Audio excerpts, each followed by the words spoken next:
музыкальная составляющая в Алых Токымах у нас для нас хакасов, вот, уважаемый Талант Алых Бекович, он сказал, что они считают, что у них вот, аккомпанирование на музыкальном инструменте ограничивает возможности сказителя.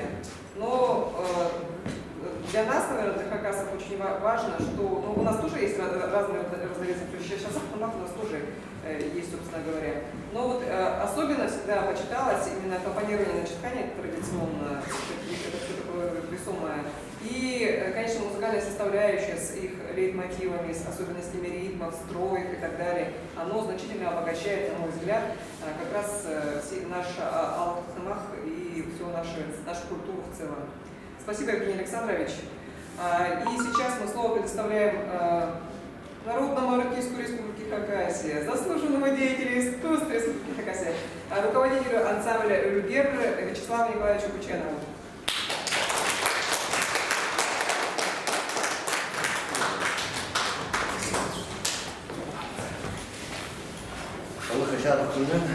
Маларом Тихович, можно я на русский, потому что я как бы международный фестиваль, я что надо скажу, я же не специалист какой-то, поэтому я по-русски буду говорить. Вообще я скажу, ребята, одно, что на самом деле, это я на работе требую, потому что это необходимость на работе, там, понимаете, там, если без хакасского языка, это все на работе, профессиональный коллектив не может быть профессиональным. А так-то я по-русски кушаю. Да. Вот. Вообще надо сразу понимать, что на самом деле здесь идет соприкосновение двух цивилизаций. Это цивилизация в первую очередь материальная, которая относится к западной культуре, да? Вот. У них даже музыка, все это поэзия идет через материальное средство выражения, это ноты или же, будем говорить там, книги, да? Есть духовная цивилизация, относится обычно это к восточной части мира, это большая часть это к нам относится, да, вот именно там азиатской культуре, где идет духовная цивилизация, где мы передаем все посредством именно друг другу через слух. Вот. Если, например, материальная цивилизация, вся эта духовная культура идет, да, там, например, человек, носитель, ноты и ухо, да, то у нас это идет напрямую. Носитель уха сразу, и ты уже становишься носителем. Поэтому здесь нужно четко понимать, к чему вы стремитесь. Естественно, если вы хотите заниматься, быть серьезными ребятами именно в плане музыки, фольклорной музыки, да, конечно же, вам нужно научиться, будем говорить, там, напрямую понимать. Вот. Я всегда требую, даже вот у меня ребята учатся, они все прекрасно знают, как бы неплохо, ну, не скажу, что прекрасно, но они неплохо ориентируются в нотах. Но я запрещаю это делать, почему? Потому что они, вот команд пришел, говорит, вот дайте мне Кадышева там ноты, я вот там, нет, не дам я тебе, вот тебе запись, да, делай как хочешь, но чтобы был похож. Все. Он сел, ему некуда деваться, не сделать я ему там, будем говорить, там, премию не выпишу, ну, грубо говоря, так, да, то есть я ему даю. И он довольно точно сделал, он не растерялся, взял слух, там, ну, ничего, я говорю, ни в коем случае на нот не перекладывай. Сразу слушаешь и сразу подбираешь. Подобрал, все, и сразу делаешь так. Подобрал точно. Вы слышали, да, вот на этом, где были, кто был на этом, довольно точно это все сделал. Мало того, он там, ну, с каскоматом, я думаю, будет сложнее, потому что он давно уже по нотам, ну, Мария Сергеева очень хорошо научила по этим делам, по нотам учить. Я думаю, но он сориентировался, быстренько сел, там, на слух все это сделал очень аккуратно. С Токымай было проще, вот, потому что она с нотами не дружит, с ней это видно, что она там, вот. Я говорю, значит, вот так, здесь 11 они показывают, все услышала, ну, услышала, даешь, она тут же играет, понимаете?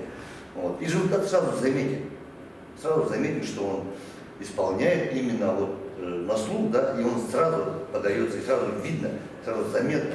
Конечно же, это очень хороший, ну, это сложно, я сразу говорю, вот большая часть наших ребят, которые приехали из деревни, да, вот они это больше воспринимают. Честно скажу, мы настолько богаты, да, у нас сейчас все есть. Вот, пожалуйста, Евгений Александрович дает ноты, берите, учите. занимаетесь, да? Сергей Трофимович, не понимаете ноты по цифрам, пожалуйста, поставили, тоже учите там.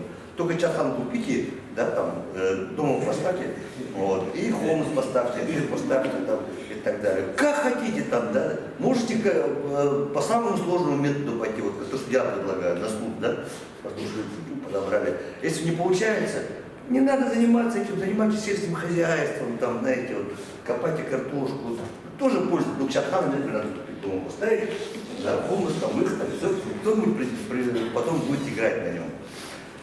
Вот. Отвечу на таланталы, то, что он говорит, там, да, Чазат Намых, это у нас даже по нашим традициям, без сопровождения инструментов считается самым древним способом исполнения. Ну, у нас там жилары обычно использовали, которые в тайге там с ружьями бегают, им же надо больше, чтобы ружье унести туда, еще патроны как можно больше унести, а для Чадхана у них уже как бы и сил не остается, поэтому они, ну, может быть, Тимур Хомус, ну, короче, они желательно даже без Тимура Хомуса просто в тайге рассказывать, там, чтобы скучно не было, там, пока они там ждут, когда, может быть, там стая, там, косуль пойдет в эту сторону. Вот. Поэтому то, что Талантлы говорит, это Шазан Намах, да, Шазан Намах, вот с киргизами, вот он говорит, что вот мы родина там, да, сейчас ДНК генеалогия четко доказала, вот, население Кыргызстана с нами родственно только Иссык-Кульский район, и то очень маленькая часть. Очень маленькая часть, и там даже, мало того, не то, что ДНК, еще даже археологи говорили, что у них там есть гробы, где захоронены, как у нас хоронят в гробах. Вот. Это вот наше население Хакаса хранили, так и там захоронили. Это был первый поток. В 9 веке войны с уйгурами, там были часть нашего войска, чтобы уйгуры не вернулись обратно, поставили на Тяньшане. Они кыргызы себя никогда тогда не называли, они называли себя, то есть кыпчаками, а мы их называли бырут. У нас к ним отношение, вот, название это бырут, то есть мы их кыргызами не называли. А это часть, которая пришла в войну, чтобы пограничная часть, чтобы уйгуры не вернулись обратно на территорию Тувы, мы поставили на Тяньшане эту преграду, вот они там остались, и вот они прекрасно на Иссык-Куле жили. Вторая волна была в 16 веке. В 16 веке они тоже, там часть из наших ушла, там не стало, вот где и так оно и ДНК подтвердила. То есть южная сагайская часть у нас населения R1A1, Z21. Вот. И также на Иссык-Куле тоже там есть часть населения очень маленькая, которая имеет R1, R1A1, Z, маркировку 21. Остальные все киргизы, у них R1A1 62% населения имеют Z62, так же как и на Южный Алтай. Южный Алтайцы имеют точно такую же маркировку Z62. Вот, казахи уже там Z93, эти узбеки Z93 и татары Z93 уже идут. Ну, Z это количество мутаций, когда народ переселяется, женится, какие-то, да, у них мутации происходят. И вот чем больше количество мутаций, тем больше это перемешанная кровь считается. Самые чистые арийцы на нашей земле это шорцы, у них Z18. Вот, поэтому они вот, их 98% имеющих эту маркировку. Ну, я отвлекся, поэтому говорю, что он сказал, что вот у них Шазан, да, они по пути где-то там потеряли Чадхан, поэтому вот они, им надо как-то оправдаться, вот они и говорят, да, что для них это ограничивает, да, поэтому я ему прямо сказал, он обиделся, ну ничего, у него, и понимаете, что кыргызы относятся к кыпчакской культуре, это отдельная культура, у них вся культура, кыпчакская культура, мы относимся к агузской культуре. Да, или туранской культуре называется, агузской. У нас даже языки разные. У них кыпчакский язык, диалект, у нас туранский, поэтому у нас разные. И вот у них этот монастырь должен обязательно стоять на горе, а все его слушают, понимаете? А у нас наоборот, понимаете, сидит богатый человек, поиграет там хан, там пик, там кто-то еще, черде, то есть на самом почетном месте. Там, ну, стунзарха, там сидят обычно его там более-менее там близкие ребята там, да? А хаджи сидит от сонда, то есть вот где очаг, да, вот в том месте, где аккуратно сложено, аккуратно стоят, обувь сложена, там, да вот там хаджи сидит, он поет, там, да, рассказывает. То есть у нас такая культура. Вот, ну пусть не обижается, но у нас так оно. Конечно, мы сейчас уважаем хаджилырды, да, но махшилырды всех, ой, какие они великие, а в то время, 100 лет назад, мы их тоже уважали, но только вот они сидели от сонда, там они исполняли, потом исполнили, мы их, ох, молодец, там, как хорошо исполнил, на тебе барана, иди домой. Все, он ушел. Или даже если очень хорошо исполнил, на тебе быка, и все, проводите его, пожалуйста, до дома, все. Вот так, отношений. Я хочу сказать, что меня очень порадовало то, что ребята вот там вышли, выступили там и так далее. Ну, конечно, музыкальный колледж очень хорошо, там ребята вот там Сирты, там все, Чатхан, там, ну, не ограничивайте себя Кадышевым, вот поверьте мне, Семен Прокопьевич это великий человек, но старайтесь найти свою, вот, свою мощную вот, какую-то черту, да, которая будет усилить вас, не отбирайте друг другу хлеб, да, то если занимается Кадышевым, я же не стал Кадышев тоже заниматься, я взял Курбежекова, потому что очень сложно разобрать. И не только в словах, но и в музыке там не разберешь, знаете, Я учился, когда в Академии художеств, у нас был один из основных предметов, это ритмика, да, называется. Вот там в скульптуре очень важно было, то есть, знать, там, и все эти темпы, да, там, 2 четверти, 3 четверти, мы все проходили, в скульптуре все присутствует, да, там, раз, два, там, раз, два, три, все это мы проходили, потому что в скульптуре это очень важно. Но нам академики рассказывали, что очень самое главное, если добьешься в ритме, да, в скульптуре, если ты добьешься полиритмии, да, ну, понимаете, что такое полиритмия? Да? Когда, например, там доля начинается, раз, и на 32-й сходится, да? Вот. А все, что внутри, оно будет поперек. Понимаете, да? Понимаете, нет? Понимаете? Ну, я примерно теоретически вам объясняю. То есть я тогда еще, когда закончил уже 23 года Академию художеств, я понимал, что такое полиритмия. И мне было важно, то есть, когда, например, слушаешь Курбежекова, да, там Петра Васильевича, вот он начинается отсюда, ты все поперек пошел, и все, он долю пошел, опять и все. И он где-то вот примерно ровно через 32 можете посчитать. Можете посчитать, и вам все будет. И 32 он зайдет опять в эту долю. Придет, понимаете? Вот. Мы в Ругере часто это используем, очень часто используем. Да, кто был на кукушке, наверное, слышит, да, там начинается просто слабую долю, да, у нас идет акцент там и так далее, то есть, ну, услышите. Поэтому ищите, вот, например, там Кадышева взяли, да, там, вот Курбежекова взяла, там, да, там, кто там, Иргин тоже не Кадышева взял, он взял Макара Топорова, и это разнообразие, понимаете, усиливает. Когда мы сейчас вот, в гости приехали, они удивляются, так у вас, оказывается, не просто там один там исполняет Нечат Хани, скучно, понимаете. Кто был на фестивале в Алтае, нет? Выходит Алтай мотор, батер, второй выходит то же самое, только ниже. Алтай мотор, батер, третий выходит опять Алтай мотор, батер, все то же самое. И слушай, думаешь, никогда не закончит. А у нас это разные стили исполнения эпоса. Шазырнамах это раз, актырнамах или хаулнамах это два, да? Второй, то есть, когда на инструменте там хаем там, или же с голосом ты исполняешь, да? Используется хадл, еще постажок, да, хайзер, характер перкуляция, он и кадр, то есть харахумцин тушадр, там особая своя мелодика, ее нужно ловить, ее нужно найти, ее нужно услышать. Вы никогда это в ноту уже не напишете, понимаете? Только нужно услышать. Это постажок, это очень важная вещь, только нужно мелодику и услышать только можно. Вот. Потом у нас что там, шазырнамах, актырнамах, да, эрнамах, вот Имай, да, использует, где инструмент, да, там, она вообще там Алагашеву взяла, не Кадышева, не кого-то, Алагашева, у нее своя уже все, на всю жизнь она тему себя нашла, понимаете, вот, все, на Кумерхомусе идет, да, и мелодия, там, эрнам, только песни заполняет всю песню, чем больше мелодии внутри, тем лучше. Не надо только одной мелодии. Выходит там шире пасти, второй выходит шире пасти, третий выходит шире пасти. Ну, вот жизнь поехала, половину из них так меньше было.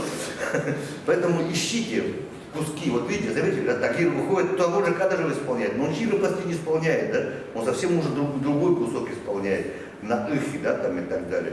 И сразу разнообразие, сразу видно. Пожалуйста, ищите. Никто как бы вас не ограничивает. Главное, чтобы была польза и вот эта ширина, и вот эта вот монументальность наша тогда появится. Они потом шире пасти, 15 человек, шире пасти, и все, и уже неинтересно, понимаете? Вот. Что еще? В самых алкунумах очень важна гармонизация исполнения. То есть инструмент, который есть, у вас инструмент. Потом идет, например, там хай, да, и речитатив. Эпос это монохромное искусство, где стоит там 2-3 цветов, все. Больше не надо ничего придумывать. Вот. И как только вы сумеете это все гармонизировать, да, понимаете, будет очень хорошо. Вот себе это сразу отметил. Выходит, да, ребята, очень богатый материал, Тагир, да, он выходит, очень богатый материал на этих. Все, там мелодии, все разнообразие, все у него есть, ортожок, но у него нет вот этого вот, понимаете, вот этого, будем говорить, там, гармонизация, там, где-то внизу хая не может быть, где-то, хотя он, понимаете, дармоед, он получает деньги за это, понимаете, он, ну, я скажу, что они занимаются этим вне рабочего времени.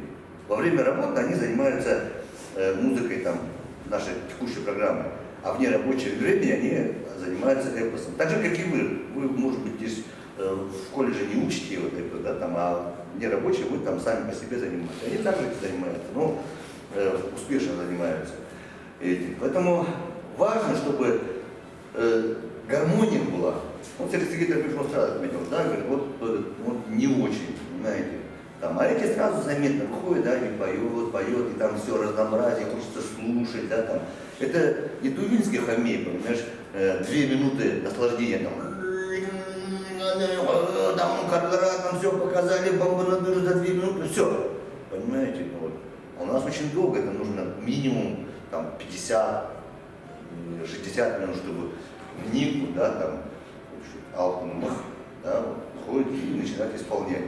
Мы не можем не дать ей первым, потому что действительно она на 3-4 головы выше, потому что исполняет. Но она добивается этим только тем, что она ежедневно этим занимается. Хотя бы 5-10 минут, но она ежедневно этим занимается. Это труд тяжелейший Алтынмах, очень тяжелый. Его так просто не сделаешь. Там. Это не получится даже там за месяц, за 2 нарастить так, чтобы показать хотя бы там минут 20 качественной работы. Не получится, нужно ежедневно заниматься из года в год. Вот, очень плотно там, да, и так далее. Алтынмах не терпит суеты, да, когда мы начинаем. Я тоже болею этой ситуацией, начинаю там торопиться, там, говорить очень быстро, там, играть, там, и так. Нет, Алтынмах любит оттяжки, узун блогеры, я про аралар узун блогеры, то есть длинная между нотами, да, между этим дикционная подача должна быть длинная, этим цена, да, Семен Павлович чем был силен? Это то, что он мог оттягивать, да, он спокойный, у него все это течет очень красиво, медленно, да, там, величественно, никакой суеты нет, да, там все, он этим был силен, потому народ его любил, его уважал. По ритмике стихосложения, я скажу, тоже хочу сказать, чтобы вам никто это не скажет, но вот я вам скажу. На самом деле, многие этого не замечали просто, на самом деле. Вся ритмика стихосложения в хакасской, будем говорить, поэзии, да, поэзии. У нас, у хакасов повезло очень, что у нас есть поэтический язык, как у киргизов тоже есть, но у них сильно подвержен был европеизации поэтический язык. Они в 4 все загнали, как это же. А у нас он не столь сильно подвержен поэтический язык, именно стихосложения, он оставался в нечетном числе. Опять-таки, нечетное число идет 3, 5, да, 7, 9. Вот. То есть он говорит, например, да, там, там, сейчас скажу, пример приведу такой, да.